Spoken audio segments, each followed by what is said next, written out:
In this video, I'm going to quickly show you how to fix card is not formatted on your Kodak FZ45. So the first thing you want to check is your SD card is not locked. This is a quick check. All you need to do is pop out your SD card.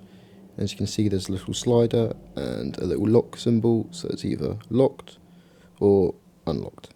The next thing you can try is formatting your SD card. To do this, turn it on, go into your menu, scroll down till you get to this menu, press set, scroll down to the folder, press set again, and set on format, and then press yes. The next thing you can check is that the connections on your SD card are all clear and free of any gunk.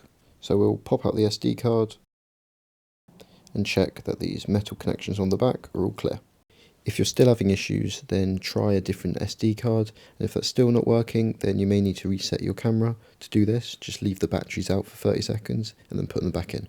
Thank you for watching the video. Let me know down in the comments below if this helped.